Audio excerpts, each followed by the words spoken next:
Welcome back, Featherheads, to another episode of Featherhead Crypto. I am Featherhead. Today we are interviewing a man who possibly has the coolest name I've ever heard, Tron Black. He's the Ravencoin Lead Developer. So obviously today we'll be discussing Ravencoin. But firstly, I need to remind you that this is an honest channel. We like to keep things clear for the viewers. I am just a normal guy. I like talking to interesting projects, and I want you guys to know about them before you invest, if you decide to invest.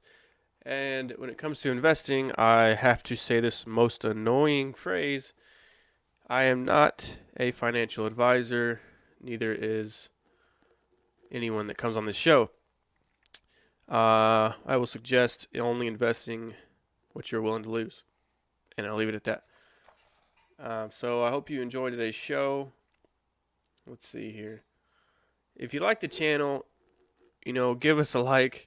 I don't want to be the guy that tells you to subscribe, even though if you want to see our upcoming videos, it might be good to do that. We're talking to companies like Digibyte, and they're interested in getting interviews.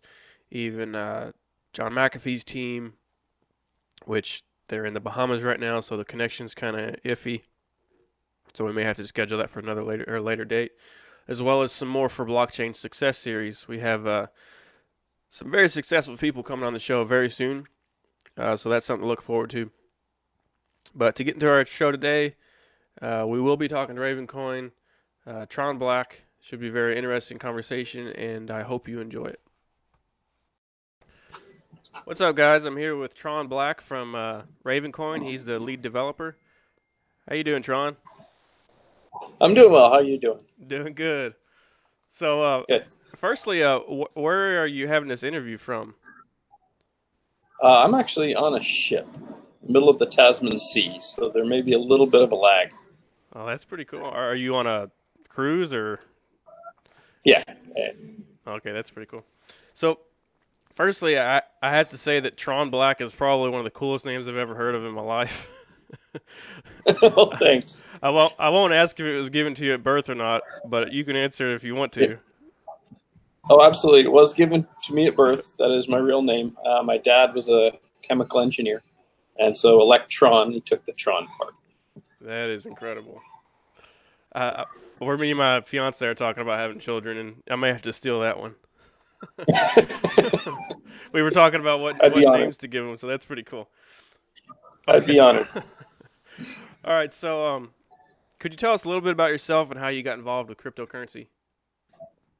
Sure. I'm a programmer since I was, 10, 12, and have a computer science degree, have an MBA, was an entrepreneur almost all of my life, and started a couple of companies. Two of them sold to public companies. And then in 2013, ran into cryptocurrency, specifically Bitcoin, and I just said, I would say ran into it maybe the second time. Like I had probably read about it through Slashdot, that kind of thing, but this mining thing sounded like they were trying to find something. It wasn't until I understood mining that mining was actually kind of a metering system to kind of slow things down and to add security. As soon as I figured out what it was, I did what you hear from a lot of people is this rabbit hole, just going down this rabbit hole, reading and trying to understand. And, that was just the most fascinating thing I'd ever seen. So I feel lucky to have found it. Yeah, that's awesome. Actually, I said it on one of my previous videos. I found Bitcoin back whenever it first launched, and I was one of the crazies that was protesting it, saying, don't do it. It's the beginning of the end, the blockchain, it's, whatever. And now I'm sitting here regretting it because I really wish I would have invested early on. But, I think we're still moving forward here, and I think that we're still in the beginning stages. So Definitely. What is Ravencoin? Okay, so Ravencoin is it's a code fork of Bitcoin. So it started as a code fork of Bitcoin, just taking the code, which is kind of the most secure code. It's just had the most eyeballs, the most development, the most work on it. Taking that and creating a coin, Ravencoin, that part, relatively straightforward. I mean, other people have done it, right? So most of the altcoins are kind of derivatives of Bitcoin. But with the design or plan or goal, which we've succeeded so far on what we've set out to do. So the roadmap said we're going to add an asset layer on top of this. And an asset layer is the ability for you to create your own coin, your own token on top of Bitcoin. We're not the first ones to do this. We're just one of the ones that integrated it tightly into the code base. So if you're familiar with Counterparty or Mastercoin or Omni, which is what Tether runs on, or Open Assets, they run kind of on, so there's Bitcoin, and they kind of use the comments field section of Bitcoin and add assets onto that.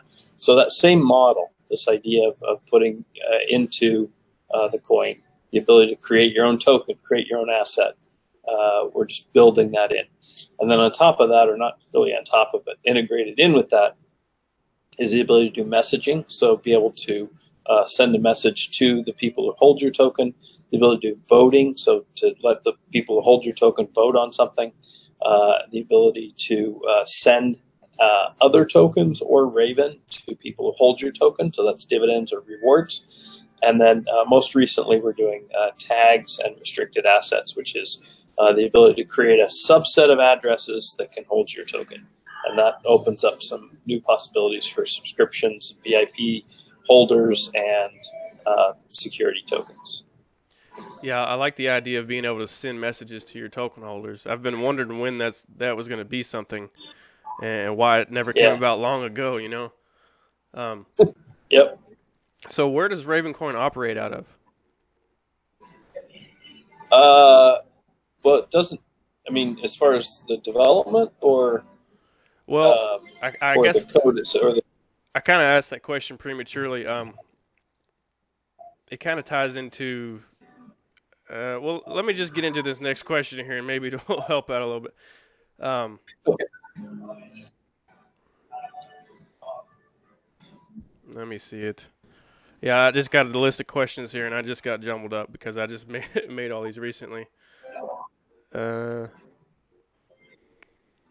Okay, so this might be an odd question, but I want to clear something up for myself as well as the viewers. The Ravencoin white paper states there is no private, public, founder, or developer allocation set aside. Ravencoin is intended to prioritize security, user control, privacy, and censorship resistance. It is open to use and develop in any jurisdiction while allowing simple additional features for users based on need. To me, this is kind of a big deal. What I would like for you to touch on this and what exactly that means as far as... Yeah, sure. So kind of like Bitcoin, Bitcoin kind of started and the founder kind of disappeared, and so it's been developed by kind of a collection of people. That's the ideal. You always have to have somebody that's kind of working towards its goals, and also which in some cases for a while was the Bitcoin Foundation. That's been Blockstream, etc. Ultimately, we'd like to have fully decentralized. The development can't always be fully decentralized because you need to have somebody kind of protecting it a little bit. But one thing you can do is not raise a whole bunch of money, and so we didn't. So there wasn't like, hey, we're creating this coin, give us a whole bunch of money to do this, which a lot of coins kind of, especially in we'll call it 2017, did that, right? They raised a bunch of money, and we didn't do that. So this parts of this are done voluntarily by the community. Parts of it are some funding from Medici Ventures, which has been great, or at least the ability for developers within Medici Ventures to work on this project. So because there's no developer set aside, because there's no founders fund, because we didn't raise any money, it makes it a little bit tricky because there is no marketing department. There's no big pool of money we can say, hey, we're going to run ads on CoinMarketCap and things like that. So it did produce some challenges, but I think it's kind of a healthy for this project to kind of be more organic and more community driven. Which apparently it's been pretty successful. I think it's like 35 on the CoinMarketCap list. Yeah, something like that. Yep. So is there no one that benefits directly from the success of Ravencoin other than the community itself? I think there's lots of people that benefit directly. Anybody who builds a project on top of it, anybody who, I mean, you're welcome. You can invest in it, right? I mean, you can become part of the project and invest in its success, both financially and with your labor and efforts. You can, get some Ravencoin, and then you can add to the project by, building projects on top of it, by, becoming part of the community, there's lots and lots of ways to contribute to the project. Which, looking at the Telegram, it's a pretty massive community. That's incredible. It really is. And we don't run it. I mean, the Telegram is, the moderators are not us. We're in there, kind of marked, a few of us are in there and kind of marked as developers, but we're not running that. We're not moderating it. We didn't set it up. It's all community driven. That and the Discord and there's Sync, they're all run by the community. That's pretty crazy. So you were talking about how you can make your own security token within minute, or you didn't mention this, but you were talking about making your own security token, but your website says you can make it within minutes and have it trade worldwide. Could you touch on that for a second? Sure. So creating your own asset, it's really just a token. So, you think of Bitcoin as a token and it already has a value and it's out there in trading. You can create your own tokens on top of Ravencoin. So if you want to create it literally within minutes, you can do that on the iPhone. You download the iPhone Sync. You basically say new asset. You have to give it a unique name. So the name has to be like a domain name. The name has to be unique. And you can say how many you want, from 1 to 21 billion with a B. And you get to choose how many. You just make up a number and how many you want. And then you say whether it's reissuable. Reissuable says if you haven't hit the 21 billion cap, you can issue or create more. But you'll be the only one. You'll have a special token that allows you to do that. And then you can say how divisible it is, from non-divisible, meaning you can only send full whole units of your token, to divisible to 8 decimal places, like Bitcoin, right? 0.0000001, and you get to choose. And once you've chosen, you hit create. You will need 500 Raven. It will cost 500 Raven, and then a very, very small, like 0.0 something Raven, as the fee for using the network, which is always the case.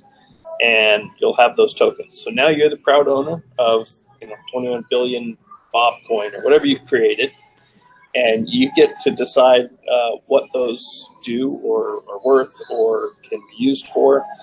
You can use them for kind of gift cards. You can use them for doing your kids' allowance. You can use them for lots of different things.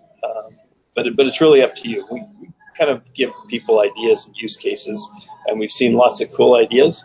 But they start out with no value. You've created them, and you are a proud owner of all of them, and then you decide what.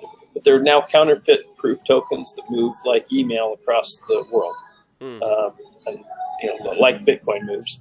Only it's up to you what they become. Right. Yeah, you touched on some of the use cases there. That was one of my questions. Is there? Could you touch on more of the some of the exciting use cases, like ticket sales, and maybe I think there was something there about airline miles? Sure. So it can be used for. They're just counterfeit-proof tokens now that you can move to an iPhone user. The Android is about to come out. We're working on that, and web. Linux, Mac, Windows. So you have a client now and web now for every platform, and you can move those tokens. That you just need their Ravencoin address, and you can send them. So, if you were an airline, you could say, well, we're just going to move our miles to electronic miles now, where you hold them, and then potentially trade them amongst each other. Or they could be gift certificates for the product that you sell in your store or that you have. Or it could be hours of your time that you give to people that can be redeemed later for your time.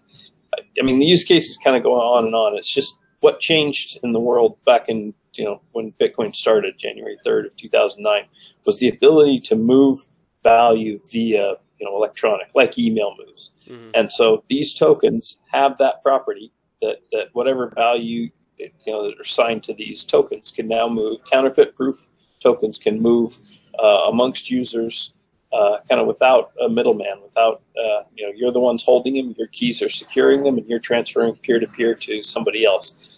And what you use them for is kind of like now this grand experiment to see, what people create. So you could use it, you could have money for your own town. You could have, there's just all kinds of things you can do. That's pretty exciting. So this makes me think of a previous interview I had about something I did recently in Tennessee. I went to a timeshare meeting, which don't ask me why I went. It was miserable. My fiance actually talked me into doing it. But they have like a perfect use case for blockchain technology and cryptocurrency.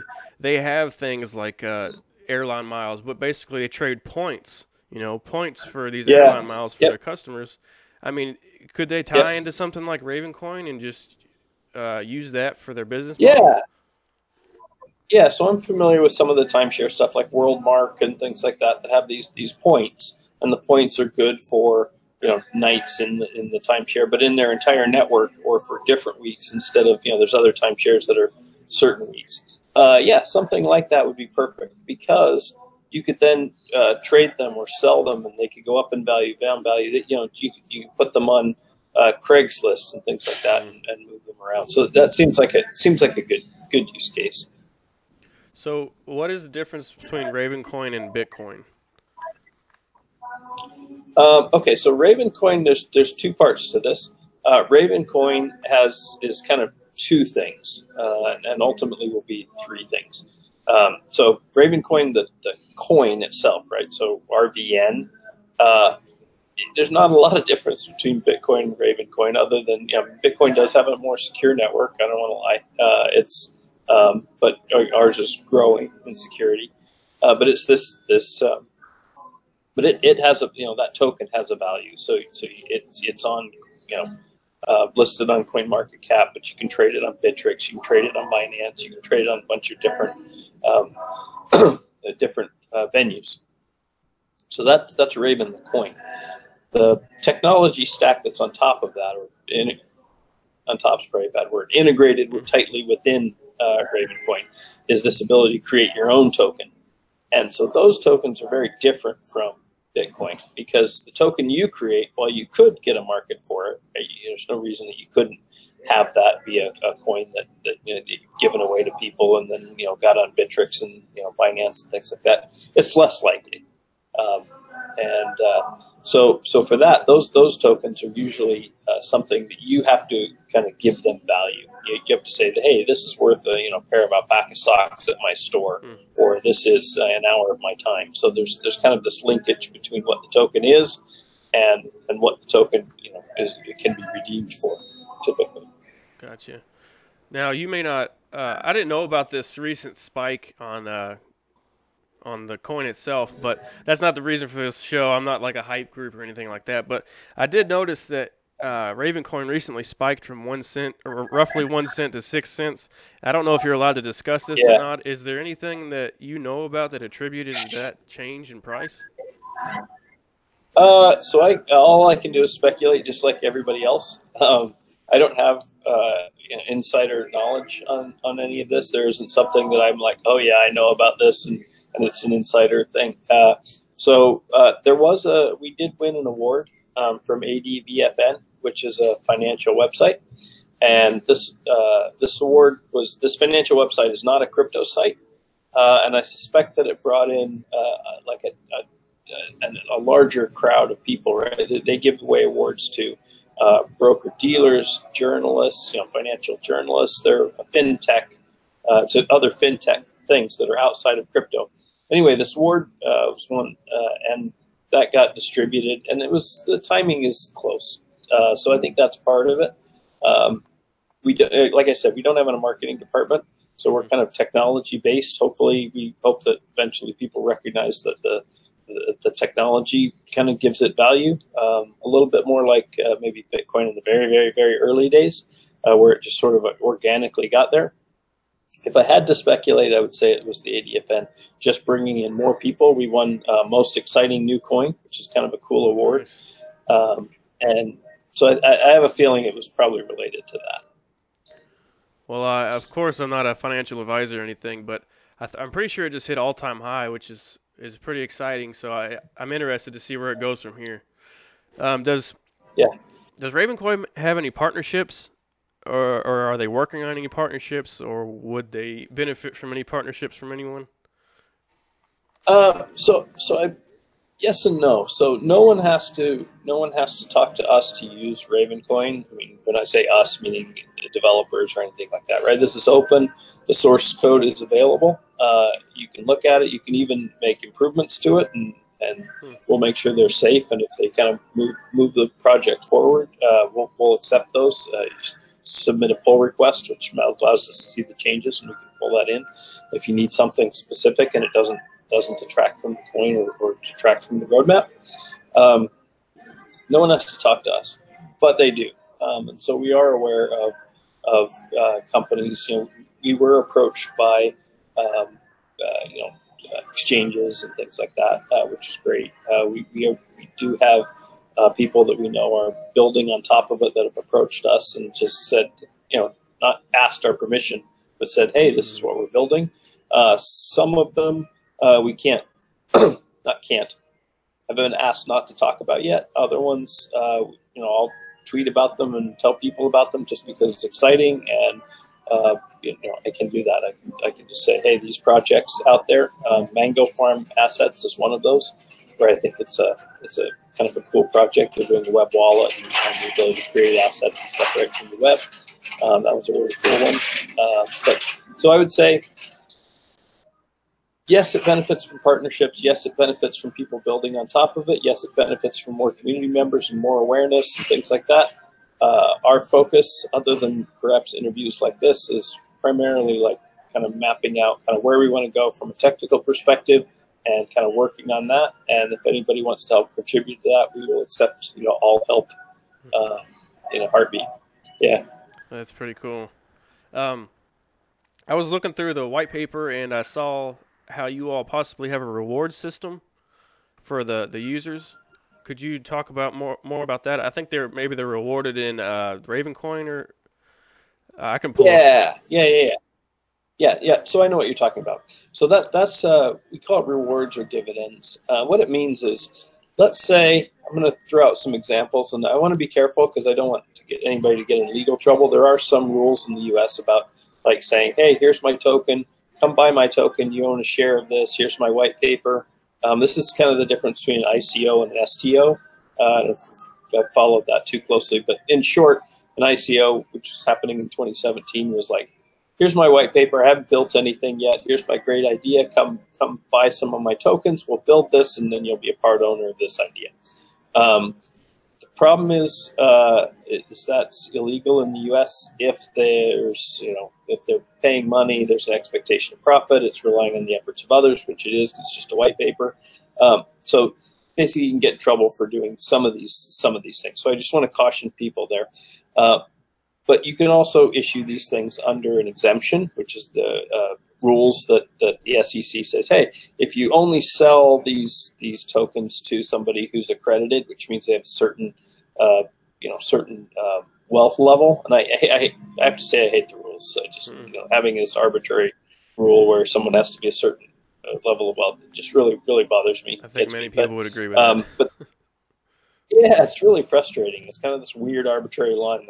Like we've drawn this line at this number, like $1 million, but you can't count your primary house, right? Mm-hmm. Anyway, kind of frustrating. But if you are above that line, then you're accredited, and there's some exemptions that you can sell to people who are accredited, right? That fall under above this line. In which case, you're operating under an exemption of the SEC rules. But the only reason I say this is I don't want to promote anything that may be illegal. But, right. So let's say you do this and you sell to accredited investors, which is perfectly fine under Reg D. Now you have a whole bunch of people that own a share of your company, and now you want to reward them. Let's say the company is very profitable. You can reward them, or it's and I'm careful about using it. Dividends is kind of also a legal term, right? But you're basically paying them out the profits, but you can pay them via Raven, even without knowing who they are. You can just basically send that information or send Raven to the holders, to whoever owns, like let's say this person owns 30 and this person owns 50, and so whatever pro rata share, you can just send it to them, and now they have it. And so you're not like writing checks, you're not, that kind of thing. You're just rewarding them. That same system, though, within Ravencoin can also be used to send other tokens. So it's also being built right now. It's not quite built in Ravencoin yet, but let's say you had Bobco, right? You created this thing and you've got 100 holders, and now you want to send vote tokens to them. You can create Bobco Vote 1, and you can send them pro rata, meaning same amount that they currently have of vote tokens, and then those people could send the vote tokens to addresses to vote. So that same system allows you to send Raven, which is a token that actually has an actual, dollar or Bitcoin value. You could also send other tokens to them, vote tokens or replace the tokens they have. So that system's just being built in right now. Gotcha. So is there anything coming up next for Ravencoin? Is there anything on the roadmap that we should be looking for coming up? Yeah, so the one that's fairly new is tags and restricted assets. So these are two new token types. And the token types do kind of combine together, kind of do some powerful things. So tags are tokens that you create and then you can send out, but it's the issuer can send them. So I create this tag, for example. Not me, but let's say somebody creates a tag and they can send this tag to any address, right? But instead of like a regular token, if I send it to that address and then they can send it to somebody else, and they can send it to somebody else, etc., this tag only goes from the person that issued it to the address they sent it to. That's it. That person can't send it around. And so it's like tagging an address, like putting a big green circle on an address and saying this is just tagging it by the person that has all the tags, right? I've got the tags, and I'm just tagging these addresses. So that's kind of what tags are. So just kind of put that aside for a second. Now another type of token called a restricted asset.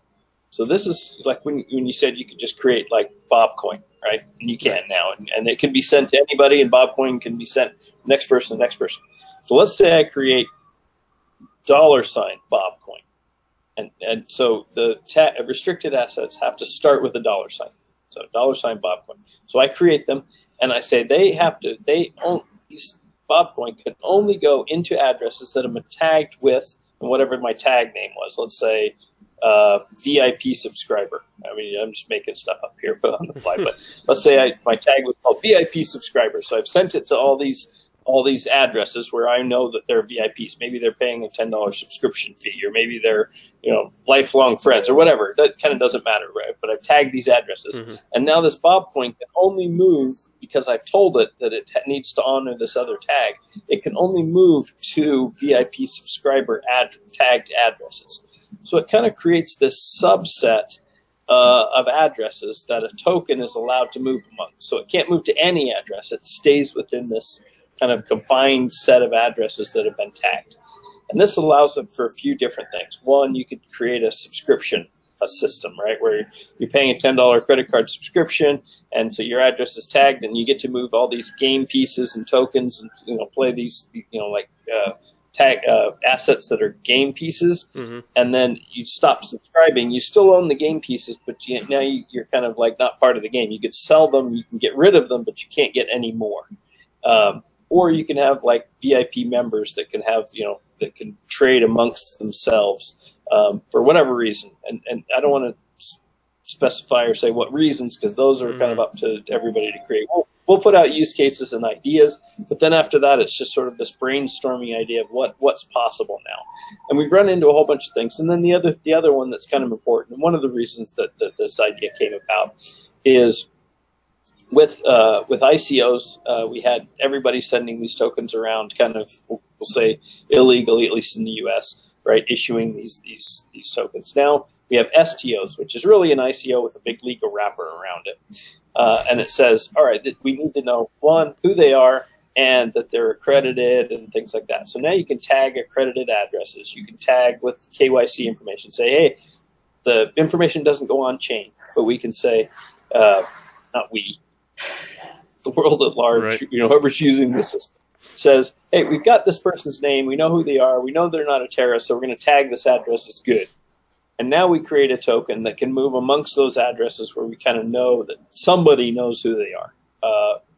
And so that's another big use case for it. And it's mirroring some of the stuff that's happening in the ERC20 world right now, but we think it's a little bit better system. That's pretty exciting, actually. Is that something that's in development right now, or can we expect it soon? Right now, right. It is in development right now, and I think pretty soon. Yep. I mean, we're talking like weeks or months, not quarters kind of thing. Right. Yeah. No, that's pretty crazy. That's awesome. I got one more question here for you, and we can wrap this up. Yeah. So where do you see Ravencoin? Well, let's just say perfect market. Everything picks back up. Which some people are saying may happen soon, may not, whatever. But let's say perfect market. Yeah. Where do you see Ravencoin in, let's say, 5 years from now? Well, I hope it's trucking along. I hope that a whole bunch of people have built on top of it, and that it's a platform that kind of people are aware of and know that they can just go and issue and have, to have full cross-platform capabilities. So you'll have, just the ability to move assets between iPhone to Android, web to iPhone, just the ability to create a counterfeit-proof token and send it amongst any platform. Just opens up just a ton of possibilities, and I hope that people are creative and come up with ideas and build on top of it. That's my hope. That's kind of the reason this stuff exists, and it's what changed, and I think this just opens up just a ton of cool possibilities. Right. Well, all right, Tron. Is there anything else that you'd like to touch on here for the viewers before we close this out? I guess the main thing, look for tags and restricted assets. That adds some really cool capabilities. Know that you can download this from an iPhone right now, and if you're just working with Raven, you can download from Android as well. It just works for Raven, the token. It just doesn't work with assets yet. That's coming quickly. And then know that it's a platform that you, meaning the collective you, everybody, can build on top of. So, read through our papers, look at kind of ideas, brainstorm, come up with new cool ideas, because I think this platform allows possibilities that didn't exist a year or two ago. Right. So we appreciate you coming on the show, Tron, and maybe I'll be in discussion with you soon about the blockchain success series that we have on here if you're interested. If you want, we can we can talk about getting links and stuff, and I'll put them under this video for our viewers. Okay, that'd be great. Yeah, thanks for having me. Yeah, and I hope you enjoy the rest of your vacation. Thanks. Appreciate that. All right, man. Have a good one.